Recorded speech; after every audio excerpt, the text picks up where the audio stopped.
Hi, welcome to today's video. This is a follow-up video to something that I did on guitar about how to stay on one chord but how to make it interesting. It uses basically the same stuff but shows you a few different techniques that you can use on the bass. So if I give you a run through of the whole thing first of all and then break it down, I think that's best.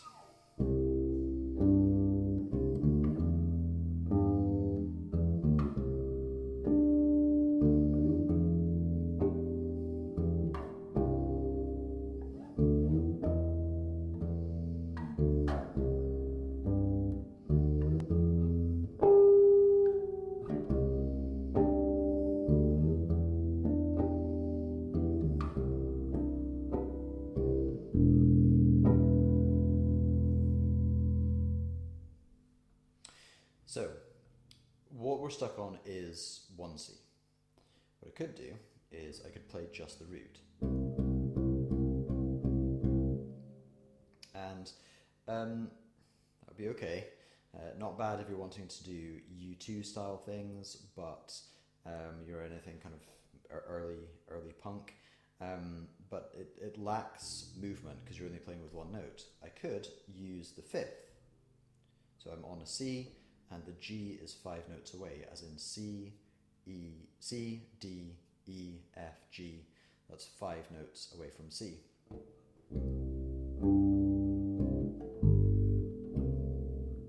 Going up to the C, so C in the middle, up to the G,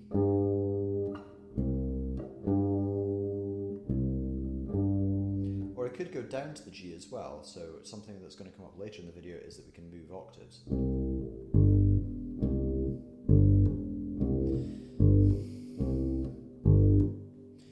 Gives you styles that are good for country, that sort of idea.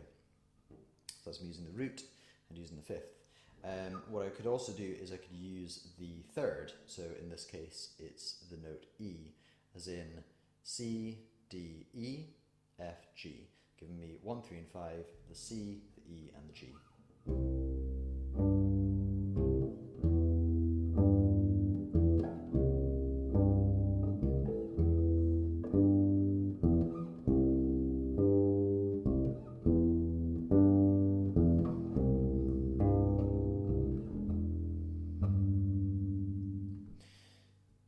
Again, we can go up and down the octaves.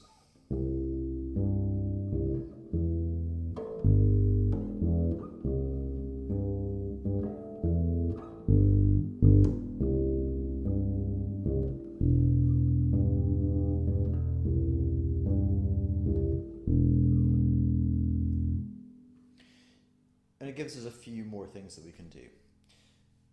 I've got my root, or the first of the chord, the note number 1.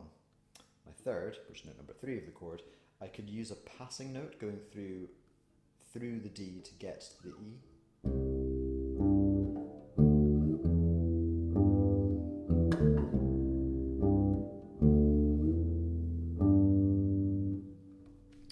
You may be asking at this point, why do we need to know any of this? Why don't we just get the music and then copy what it says on the music, which is fine. That's some of what we do in music, that we do play what it says on the music. But there's another aspect to what I do in lessons. I teach you to think musically. So we've addressed both parts of that sentence, thinking musically. To think musically, you need to understand what's going on with the music so that your reading's more fluent, so that you can improvise, and so that you get a greater musicological understanding of what's happening in the music. But I always say it that way. I get you to think musically, because the first thing we need to do as teachers with any student is to get them to understand what their learning processes are, so that it's never the subject, it's always the skills. If you come along to lessons with me, you'll get better at music, which is great, but you'll learn more about how you learn, and that's applicable to everything. So anyway, why are we doing this? There are your reasons. So, as far as we've got so far, I've got a passing note through the D.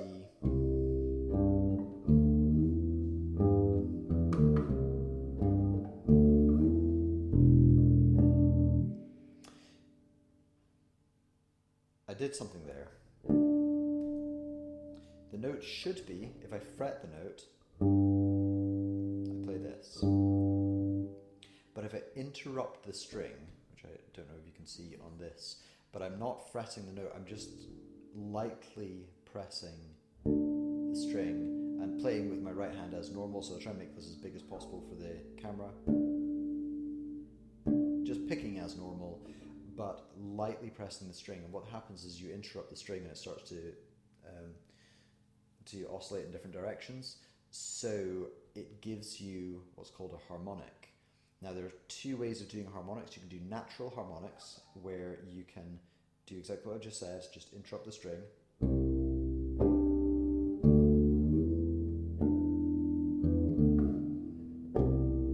So I can play the root note, or I can play the note that I'm playing, I can play the fundamental, but I can also do something over the top. I can play a harmonic over the top.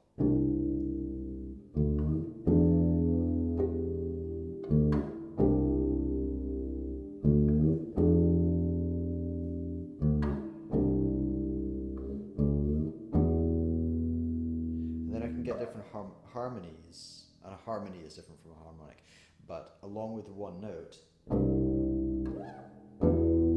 I can put the note in different contexts. Maybe that's the best way of thinking about it, and that's me using natural harmonics. Natural because all I'm taking is the length of the string and interrupting it so it flows in different directions.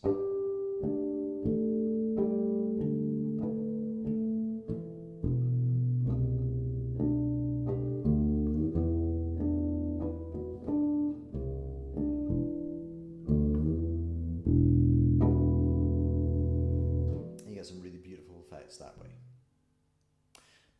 Something interesting happened there. I managed to stop it that time, but if I lay my finger on the string at exactly the right moment, at exactly the right point along the string, I can use this hand to create harmonics as well. So I can tap them.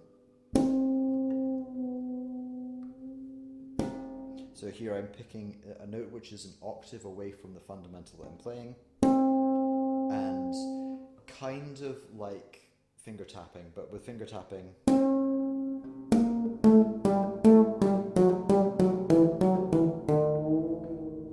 I press down and I keep my finger on the fingerboard. I'm using a fretless, so I'm reluctant to say fretboard, but it's really good for slides.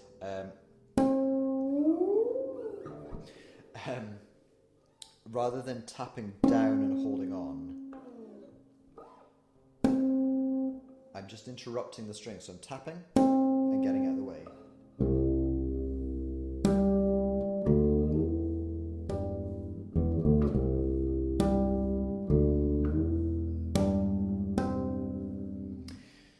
So what have I covered? Natural harmonics and the first part of artificial harmonics. Another part of artificial harmonics is to do something which is called pinched harmonics, where what I'm doing is I'm pinching the string. So if you have a look here, you can see that I'm sort of taking my fingers like this and pinching the string like this. I'm using my thumb to gauge one octave away from the fundamental, placing that there.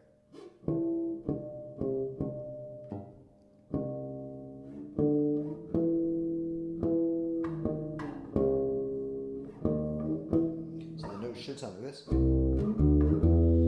if I place my thumb one octave away,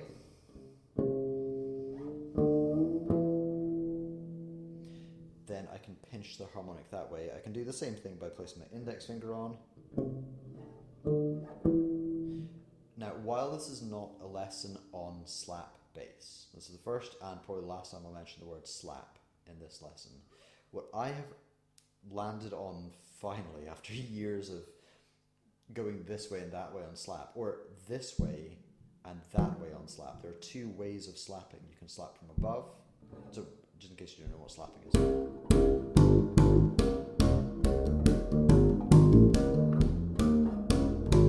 That kind of idea there.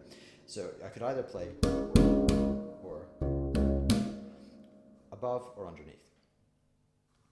I have opted to go from above. It is a slightly more limited technique, but it means that my hand isn't moving positions. My hand is always in this position to be able to pick, slap, or perform a pinched harmonic. I don't need to move my hand into different positions. That's what has come to my decision after playing the bass since 1997. So it takes time to make these decisions. You make your own decisions on this one, I guess. My decision is to keep things in the same position. So what have we got so far?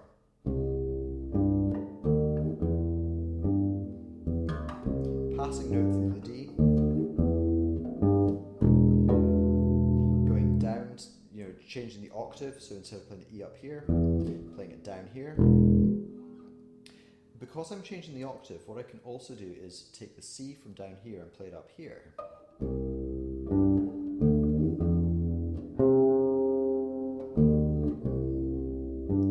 Passing note. So instead of playing just the C here, I'm also playing the passing note below it. It adds a little bit more colour. Passing note through the D.